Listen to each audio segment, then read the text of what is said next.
할렐루야. 하나님의 은혜가 함께하기를 간절히 바랍니다. 요새는 사람들이 홀로 지내는 사람들이 참 많습니다. 어떤 가정은 이혼하거나 사별을 해가지고 홀로 되는 사람도 있고, 또 어떤 경우에는 결혼을 안 하거나 못해서 홀로 되는 사람도 있고, 또 어떤 경우에는 부모와 자녀가 따로 떨어져 삶으로써 홀로 된 사람도 있고, 이렇게 홀로 된 사람들이 참 많습니다. 자, 그러다 보니까는 아파트도 과거처럼 그렇게 클 필요가 없는 시대가 됐어요. 그저 원룸 형식으로 간단하게 오피스텔에서 생활하는 사람도 많아졌고, 그 다음에 또 혼자 밥 먹는다 해서 혼밥 시대, 혼자 술 먹는다 해서 혼술 시대, 이런 시대를 맞이하고 있어요. 참 외로운 시대고 정말로 고독한 삶을 살아가는 시대를 우리가 살아가고 있어요. 우리 교회도 좀 비슷해요. 우리 교회도 홀로 지내는 사람들이 꽤 있어요. 오늘 그런데 하나님께서는 홀로 되는 우리 사람들에게 무엇을 원하실까? 또 어떠한 삶을 살아가기를 원하실까? 라고 하는 거예요. 먼저 창세기의 말씀에 보면은 하나님의 세상을 창조하셨죠. 그리고 마지막으로 사람을 창조했어요. 남자와 여자로 지으셨다라고 했어요. 그리고서는 처음 공동체를 세워나간 것이 아담과 하와를 중매 세워서 두 사람을 부부가 되게 만드신 거예요. 그래서 인류 최초의 공동체는 다른 것이 아니라 가정인 거예요. 그런데 이 가정에 문제가 생겼어요. 그 문제는 무엇이냐면은 이 가정을 파괴하는 마귀가 침투하는 거예요. 그래서 마귀가 침투해 가지고서는 먼저는 하나님의 명령과 하나님의 뜻을 거역하게 하는 거예요. 결과적으로 하와가 하나님이 먹지 말아라, 먹으면 죽는다라고 하는 선악의 열매를 따먹었죠. 그것을 또한 남편에게도 주었어요. 결국은 이거로 인하여서 하나님과 멀어지게 되었고, 또 하나님 앞에 추궁을 당하자 하나님이 나에게 짝지어준 하와가 나에게 그 선악과를 줘서 내가 먹었다고 그러면서 서로 책임을 돌리고 핑계하는 관계가 되어버렸어요. 결국은 어떻게 됐어요? 가정이 그렇게 해서 서로가 말로 마음과 뜻이 맞지 않는 그런 가정이 되어버리고 말았죠.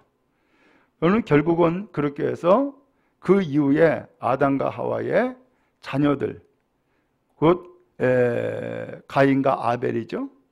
그 가인과 아벨 때에는 형제간에 또 불화의 사건이 생겼어요. 예배를 했을 때에 가인의 예배는 안 받고 아벨의 예배는 받았다 해가지고서는 결국 아벨을 죽이죠. 이렇게 해서 가정이 아담과 하와가 죄 짓는 일로 인해서 서로 멀어졌고, 그 다음에 형제간에는 그렇게 예배하는 일로 인하여서 이제는 칼부림이 일어나는 사건이 생겨버리고 말았고, 기가 막힌 일들이 벌어지게 된 거죠. 하나님은 안타까워졌어요.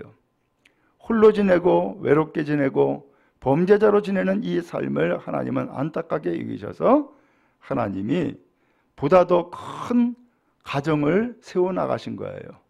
큰 가정이 뭐냐? 바로 교회인 거예요. 그래서 이 교회를 세우시는데 성경 사도행전 20장 28절 말씀에 보면은 하나님이 핏값을 주고 샀다, 이렇게 표현을 했어요. 핏값을 주고 산 것이 교회라는 거예요.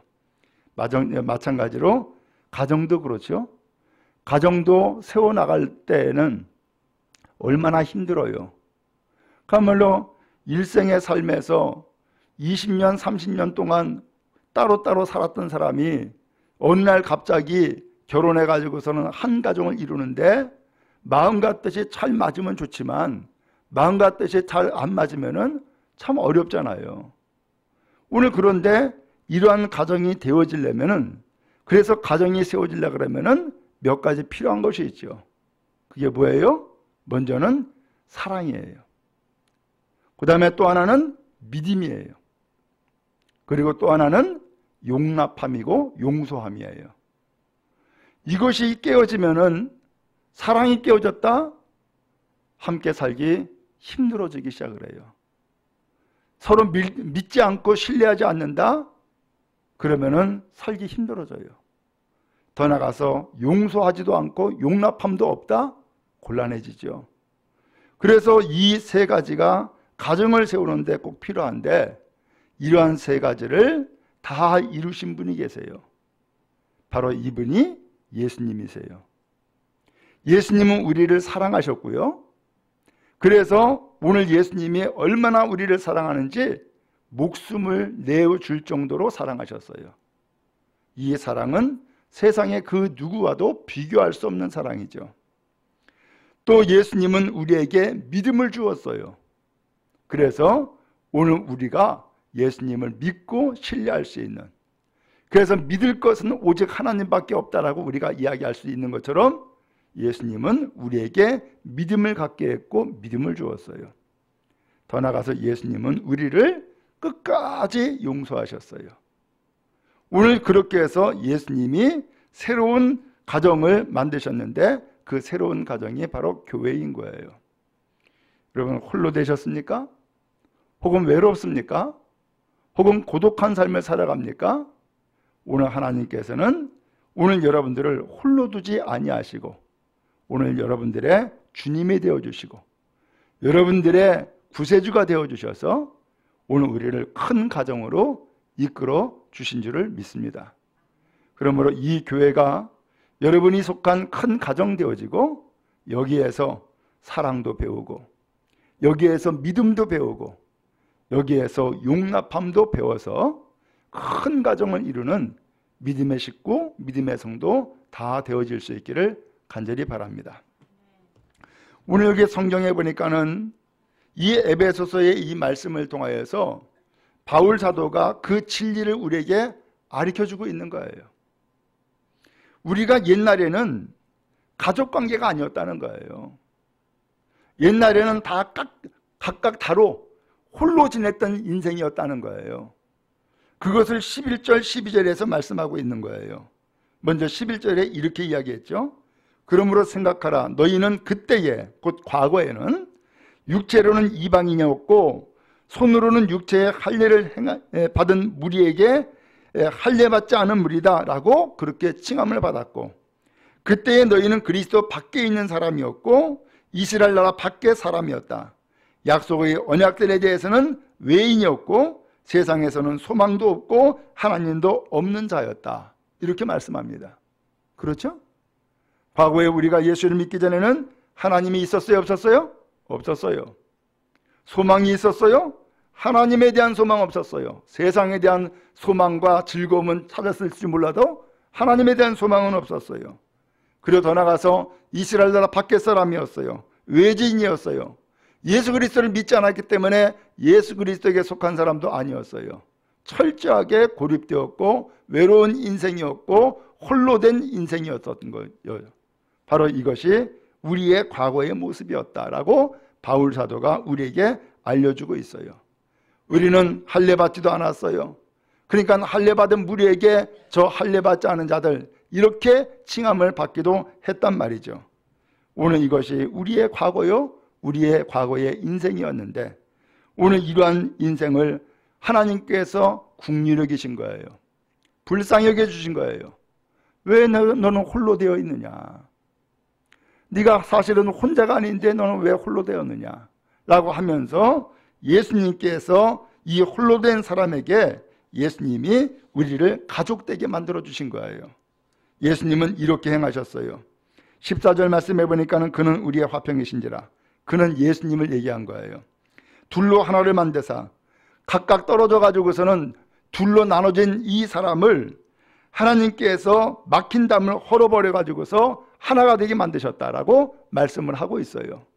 저는 이 말씀을 통해서 보면은 항상 제주도 생각이 나요. 제가 제주도에서 목회를 했었거든요. 근데 제주도의 목회하면서 풍습이 육지와 좀 다른 것이 있더라고요. 거기는 돌담이 많아요. 돌이 많으니까. 그러니까 집을 지어도 돌로 짓고 담을 싸도 돌로 싸요. 근데 그 돌은 잘 미끄러지지 않는 돌이기 때문에 잘 쌓아져요. 잘 넘어지지도 않아요. 오늘 그런데 이 집 안에 안채가 있고 바깥채가 있는데, 안채에는 집안의 어른이 살아요. 바깥채에는 자식들이 살거나 아니면 손님들이 살기도 해요. 그런데 이 집이 어느 날 뒤바뀌는 경우가 있어요. 그것은 아들을 장가 보내면은 아들한테 안채를 주고 그 다음에 본인은 바깥채로 나오는 거예요. 그리고서는 담을 싸요. 그러면 집 안에 마당이 담이 딱 돼가지고선 경계가 되어지는 거예요. 이게 돌담이에요. 그런데 이렇게 해서 돌담을 쌓고 살아갈 때에 보니까는 부모는 부모대로 살고 자식은 자식대로 사는 거예요. 그래서 밥도 따로따로 해 먹어요. 돈도 따로따로 관리해요. 그러면서 철저하게 나눠져 있더라고요. 한편으로 보니까는 야, 차라리 깨끗하다. 그리고 아무런 불편함이 없이 살아가도록 그렇게 배려해주는 어른들, 부모의 마음이 여기에 있구나라는 것을 깨달아 알았어요. 오늘 예수님께서는 우리가 인생사를 살아갈 때에 따라서는 담 쌓고 산단 말이에요. 그래서 이제는 안 보겠다라는 거예요. 이제는 철저하게 나 혼자 살겠다는 거예요. 돌담을 쌓고 사는 거죠. 그런데 예수님께서는 이 막힌 담을 자기의 몸으로, 자기의 육신으로 이것을 헐어버렸다는 거예요. 왜 이 담을 헐었느냐? 하나님께서 우리가 서로 불화하고 싸우고 다투어 가지고서는 따로따로 나눠지고 살아가는 것을 기뻐하지 않아요. 이것은 부모된 사람들 다 똑같죠? 그렇기 때문에 이 막힌 담을 헐어버려야 되고, 이 사람과 저 사람과의 관계에 그말로 담 쌓고 살아가는 그 담을 헐어버려야 되는데 서로 안 오는 거예요. 이 사람도 안 얼고 저 사람도 안 얼고. 그러니까는 누가 이 담을 헐어주느냐? 예수님께서 친히 이 담을 헐어버리셨다는 거예요. 그래서 이제는 둘이 아니라 두 사람이 이제는 다시 하나가 되게 하신 것이 예수님의 십자가다라는 것을 성경이 말씀해 주고 있는 거예요. 여러분, 그런 의미에서 예수를 믿고 살아가는 것은 담 쌓고 사는 것이 아니라 담 헐고 사는 거예요. 그러면 여러분, 다시는 안 보겠다 생각하지 마시고 다시 봐야지. 다시 또 만나야지. 다시 또 같이 밥 먹어야지. 그러면서 한 가족 되고 한 삶을 살아가는 인생, 바로 이것이 예수님이 행하신 일인 것을 알 수 있어요. 우리는 예수를 믿어요. 또한 예수님의 이름으로 기도하고 예수님의 이름으로 예배를 드려요. 오늘 예수님께서 행하신 것은 화평이었고 원수가 아니었던 거예요. 그리고 오히려 원수된 것, 곧 이 막힌 담 쌓고 살아가는 이 삶을 예수님은 십자가로 다 헐어버린 거예요. 그럼 여러분, 그런 의미에서 지금까지 우리가 용서하지 못하고 살았습니까? 혹은 담 쌓고 살았습니까? 다시는 안 볼 것처럼 하고 살았습니까? 예수님은 그 담을 스스로 그의 몸을 통하여서 헐어버렸습니다. 그런 의미에서 오늘 우리도 담 쌓는 사람이 아니라 담 헐고 사는 사람 될 수 있기 바라고, 화해하고 용서하며 사랑하는 인생을 살아갈 때에 이제는 둘이 아니라 하나가 되는 역사가 임하게 되어질 줄을 믿습니다. 더 나아가서 16절 말씀해 보니까는 또 십자가로 이 둘을 한 몸으로 하나님과 화목하게 하려 하심이라. 제가 창세기에 말씀을 드렸죠. 아담과 하와가 이 두 사람이 서로 이렇게 멀어지기 전 사실은 하나님이 하나가 되게 만든 사람들이었고 그런 관계였어요. 하나님과도 거리낌이 없었어요. 늘 만났고 늘 대했었다고요. 그런데 어느 날 이 아담이 하나님을 보고서는 숨어버렸어요. 왜? 죄 지었거든요. 그래서 하나님 앞에 나타나질 못했어요. 숨었어요. 하나님이 부르죠. 아담아, 너 어디 있냐? 너 왜 숨었냐? 너 선악을 알게 하는 열매 너 먹었냐? 라고 하나님이 묻죠. 그러니까는 이 아담이 이야기해요. 예, 내가 하나님 앞에 죄를 지었다고 이야기를 하면서 핑계를 돌리기를 하나님이 나에게 중매서 준 그 여자가 나에게 이 선악을 알게 하는 나무의 열매를 주어서 내가 먹었습니다. 그러면서 자기의 죄의 죄를 하나님께 핑계를 돌리는 거예요. 하나님이 그 여자 만나게 해준 것 아니냐라고 하면서 핑계를 돌리죠. 결국 하나님과도 멀어졌어요. 이게 바로 우리의 죄악된 인생이었고 어리석은 삶의 모습인 거예요. 오늘 그러나 예수님께서는 이렇게 하나님과도 멀어지고 사람과도 멀어진 이 인생을 하나님께서는 친히 자기의 몸을 십자가에 못 박아 희생시키심으로 하나님이 나를 이렇게 사랑하시는구나. 하나님이 나를 이렇게 하나가 되게 만드시는구나. 하나님이 나를 이렇게 용서하셨구나라는 것을 깨달아 알게 함으로써 예수님은 오늘 우리를 둘로 나눠진 인생이 하나가 되게 만드시고 그리고 한 가족 되게 만드셨다라는 사실이에요. 오늘 우리가 그렇죠? 우리 모두 다가 이 시간 어떻게 모이게 된 거예요? 이유는 딱 하나, 다 예수님의 은혜를 힘입었어요. 예수님이 십자가로 죽으신 것이 나의 죄 때문인 것을 깨달아 알고 예수님을 믿는 사람들이 모인 것이 오늘 우리의 공동체예요. 오늘 그러므로 이 공동체는 그런 의미에서 예수님을 믿고 의지하는 예수님의 큰 가족인 줄을 믿습니다. 이게 교회예요. 그럼 여러분, 이 교회에서의 삶은 하나님의 가족으로서의 인생을 살아가는 거예요. 처음에 말씀드렸죠?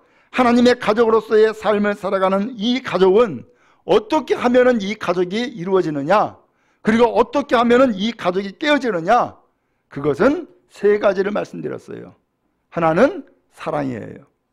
그럼 여러분, 하나님을 사랑하는 것처럼 우리 성도들을 서로 사랑하는 그리고 아끼는 주의 성도의 관계를 이뤄나갈 수 있기를 간절히 바랍니다. 두 번째로는 서로 용납함이에요. 우리는 사실 알죠. 서로의 성격도 틀리고 살아온 인생도 틀리고 또한 삶의 스타일도 다 틀리고 다 틀려요. 그런데 너는 이렇게 산다고, 넌 저렇게 산다고, 넌 틀렸어. 이렇게 한다 그러면은 우리는 가족이 아닌 거예요. 그러나 서로 다른 인생이지만은 그것을 용납하고 받아들이고 하는 것이 가족이잖아요. 여러분의 가정에서도 마찬가지잖아요. 여러분의 가정이 이루어지는 것은 혈육관계예요. 그렇죠? 근데 혈육관계가 아닌 사람도 가족이 되는 경우가 있어요.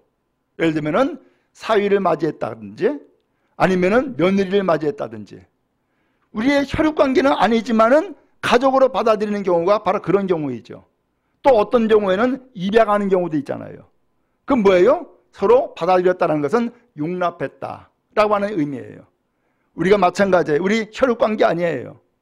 그럼에도 불구하고 우리가 한 가족 되어진 것은 뭐가 있기 때문이에요? 서로 신뢰하고 받아들이는 용납함이 있기 때문인 거죠. 그럼 여러분, 주님이 오늘 우리를 이와 같이 용서하시고 용납해 주셨기 때문에 우리 역시도 용납하고 용서하는 주의 성도의 삶을 살아갈 수 있기를 간절히 바랍니다. 오늘 이것이 교회고 이것이 바로 하나님 가족의 삶을 살아가는 거예요. 더 나아가서 오늘 우리가 예수님을 믿는 것처럼 서로 신뢰하고 믿는 믿음의 사람이 되어질 수 있기를 간절히 바랍니다. 저 사람 믿을 수 없어? 그러면은 믿을 수 없는 것을 내가 어떻게 신앙생의 삶을 살아갈 수 있겠어요? 사람을 믿지 않는데 어떻게 하나님을 믿어요? 그렇잖아요? 여러분, 예를 들어서 목사를 믿지 않는데 어떻게 하나님을 믿어요? 그것은 말이 안 돼요. 왜? 목사는 당장 눈앞에 보이잖아. 근데 보이는 목사도 믿지 못하는데 보이지 않는 하나님을 어떻게 믿어요? 그렇잖아요? 오늘 그런 의미에서 이 믿음과 신뢰의 관계가 깨어지면은 가정이 없는 거예요. 가정도 그렇잖아요. 사랑하고 신뢰하는 그 믿음이 있기 때문에 가정인 것이지, 사랑도 없고 신뢰함도 없다, 그것은 이미 가정이 아닌 거예요. 오늘 그런 의미에서 왜 성경은 우리로 하여금 교회를 다니게 했으며 왜 성경은 우리로 하여금 하나님의 가족이 되게 만드셨어요? 우리가 인간적으로 육신적으로 가족을 이루는 삶은 때에 따라서는 실수도 할 수도 있고 실패할 수도 있어요. 그러나 하나님은 우리가 그 실수와 실패를 딛고 이제는 신앙의 가정으로, 믿음의 가정으로 견고히 세워져 나가기를 간절히 원하시는 거예요. 그래서 예수님도 십자가대로 돌아가시기 전에 요한에게 자기 어머니를 부탁했잖아요. 보라, 네 어머니다. 그러면서 어머니를 부탁했잖아요. 그건 무슨 소리예요? 이제는 혈육관계에서 뛰어넘어서 신앙의 관계, 믿음의 관계로 더 큰 가정을 이루어나가는 것이 하나님의 뜻이다라는 것을 알려주고 있는 거예요. 오늘 여러분, 그런 의미에서 신앙의 삶을 살아가면서 우리는 때에 따라서 이와 같이 홀로됨으로 어렵고 고통스러울 수 있어요. 홀로됨으로 때에 따라서는 외로울 수 있고요, 힘들 수 있어요. 그러나 오늘 분명한 것은 우리로 하여금 큰 가정을 이루신 주님이 계시는 것을 믿는 여러분 되어지기를 간절히 바랍니다. 더 나아가도 주님은 우리로 하여금 과거에 인간적인 혹은 육신적인 가족관계에 머무는 것으로 끝나는 것이 아니라 그것을 뛰어넘어서 더 큰 가정을 이루고 더 큰 믿음과 더 큰 행복의 삶을 살기를 원하신다는 것을 기억하면서 큰 가정, 큰 가족 되는 은혜가 바로 여러분에게 임하기를 주님의 이름으로 축복합니다. 그래서 오늘 성경은 결론적으로 말씀합니다. 19절 말씀해 보니까 이렇게 말씀했어요. 그러므로 이제부터 너희는 외인도 아니요 나그네도 아니다 라고 했어요. 외인은 뭐예요? 외지사람. 그 다음에 나그네는 뭐예요? 나그네는 그야말로 떠돌이에요. 우리는 떠돌이 아니에요. 우리는 외지사람도 아니에요. 우리는 분명히 예수님을 믿음으로 하나님의 자녀가 된 사람이고 하나님의 자녀가 되었기 때문에 이제는 나그네가 아니고 외인도 아니라는 거예요. 그러면 뭐가 됐다는 거예요? 오직 성도들과 동일한 시민이요 하나님의 권속이다. 성도들과 똑같은 시민이다. 곧 성도라는 거예요. 오늘 여러분들은 믿음을 갖고 주님을 따르는 주의 성도인 줄을 믿습니다. 더 나아가서 하나님의 권속이다. 이 권속은 가족이라는 뜻이에요. 하나님의 가족이다 라고 성경은 말씀했어요. 하나님은 우리의 아버지예요. 그리고 오늘 우리 모든 성도들은 함께 형제가 되고 함께 자매가 된 주의 백성, 주의 가족인 줄을 믿습니다. 그러므로 이 가족을 견고히 세워나가며 또한 이 가족의 삶에 서로 사랑하고 신뢰하고 믿음으로 더 나아가서 용납함으로 큰 가족을 이루는 믿음의 백성 다 되어지기를 간절히 바랍니다. 하나님은 이 교회를 오늘 이렇게 해서 세워나가시고 이 교회의 가족된 우리 성도들 한 사람 한 사람을 하나님은 기뻐하사 이 가족된 관계를 통하여서 사랑을 배우고 이 가족된 관계를 통하여서 믿음과 신뢰를 갖고 이 가족된 관계를 통하여서 서로 용납하고 용서함으로써 아름다운 가족의 삶을 살도록 이끌어 주신 줄로 믿습니다. 그러므로 이 교회가 더욱더 복되기를 간절히 바랍니다. 아름다운 가정 되기를 주님의 이름으로 축복합니다. 홀로 된 여러분들에게 이제는 내가 혼자가 아니구나. 교회에 목회자도 있고 또는 나를 끝까지 믿어주고 기다리고 사랑하는 주의 성도들이 있구나 라는 것을 기억하고 또는 하나님께서 나의 아버지가 되어주셔서 오늘 이 가정에 가장 되어주셨구나 라는 것을 기억하며 믿음의 삶을 든든히 세워나가는 여러분 다 되기를 주님의 이름으로 축복합니다. 하나님은 여러분들을 사랑합니다. 하나님은 여러분들을 가족 만드셨습니다. 하나님은 여러분들을 위해서 그의 아들 예수님을 십자가에 내어주시기까지 오늘 우리를 사랑하시고 지지하셨습니다. 그리고 큰 가정을 이루게 하신 것입니다. 큰 가정을 이루어나가며 오늘 우리의 삶을 아름답게 만들어가는 주의 성도 다 되기를 주님의 이름으로 축복합니다.